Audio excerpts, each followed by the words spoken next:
بسم اللہ الرحمن الرحیم اللہ کے نام سے شروع جو نہایت مہربان ہمیشہ رحم فرمانے والا ہے۔ لا اقسم بیوم القیامہ میں قسم کھاتا ہوں روز قیامت کی، ولا اقسم بالنفس اللوامہ اور میں قسم کھاتا ہوں برائیوں پر ملامت کرنے والے نفس کی۔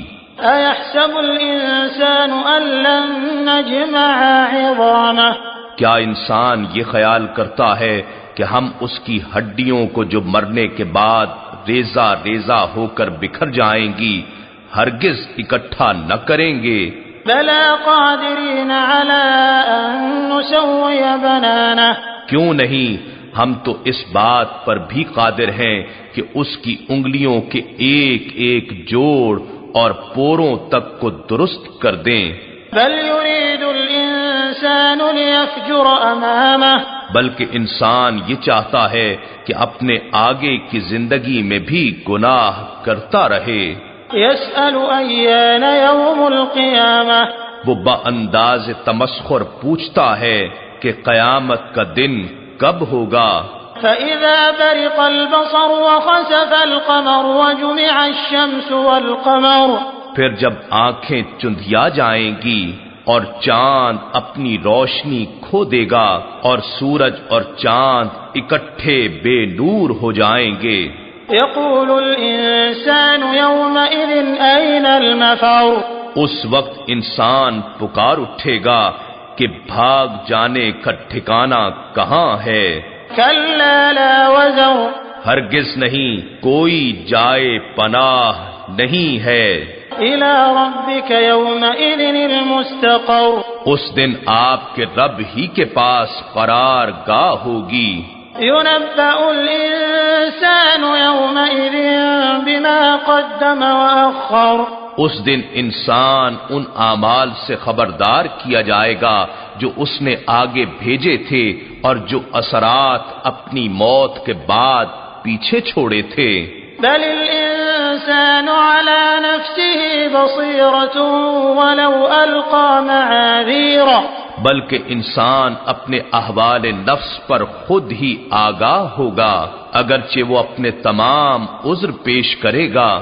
لا تحرك به لسانك لتعجل به ان علينا جمعه وقرآنه اے حبیب، آپ قرآن کو یاد کرنے کی جلدی میں نزول وحی کے ساتھ اپنی زبان کو حرکت نہ دیا کریں، بے شک اسے آپ کے سینے میں جمع کرنا اور اسے آپ کی زبان سے پڑھانا ہمارا ذمہ ہے۔ فَإِذَا قَرَأْنَاهُ فَاتَّبِعْ قُرْآنَهُ ثُمَّ إِنَّ عَلَيْنَا بَيَانَهُ پھر جب ہم اسے زبان جبریل سے پڑھ چکیں تو آپ اس پڑھے ہوئے کی پیروی کیا کریں، پھر بے شک اس کے معنی کا کھول کر بیان کرنا ہمارا ہی ذمہ ہے۔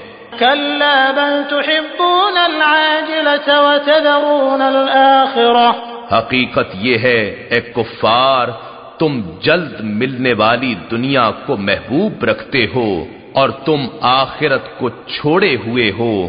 وجوه يومئذ ناظرة إلى ربها ناظرة بہت سے چہرے اس دن شگفتہ و تر و تازہ ہوں گے اور بلا حجاب اپنے رب کے حسن و جمال کو تک رہے ہوں گے۔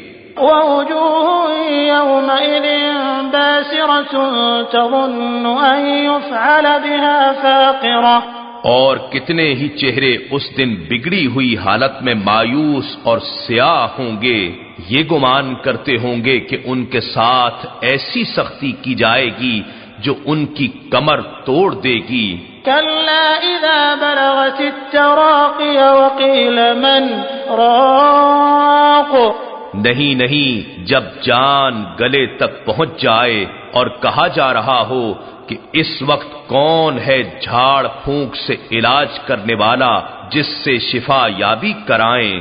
وظن أنه الفراق والتفت الساق بالساق إلى ربك يومئذ المساق اور جان دینے والا سمجھ لے کہ اب سب سے جدائی ہے اور پنڈلی سے پنڈلی لپٹنے لگے تو اس دن آپ کے رب کی طرف جانا ہوتا ہے۔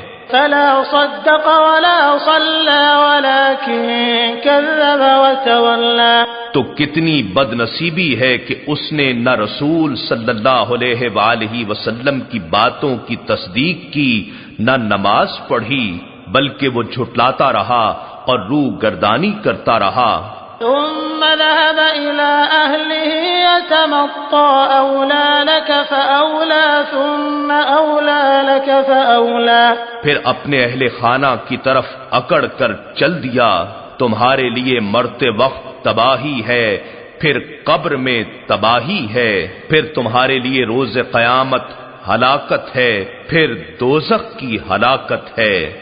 أَيَحْسَبُ الْإِنسَانُ أَن يُتْرَكَ سُدًى۔ کیا انسان یہ خیال کرتا ہے کہ اسے بیکار بغیر حساب و کتاب کے چھوڑ دیا جائے گا؟ أَلَمْ يَكُ نُطْفَةً مِّن مَّنِيٍّ يُمْنَىٰ۔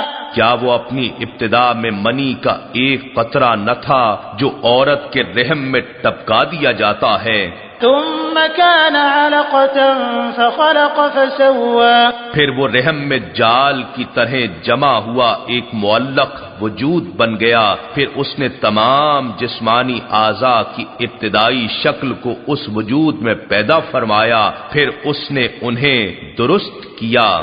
فجعل منه الزوجين الذكر والأنثى۔ پھر یہ کہ اس نے اسی نطفے ہی کے ذریعے دو قسمیں بنائیں، مرد اور عورت۔ أليس ذلك بقادر على أن يحيي الموتى؟ تو کیا وہ اس بات پر قادر نہیں کہ مردوں کو پھر سے زندہ کر دے؟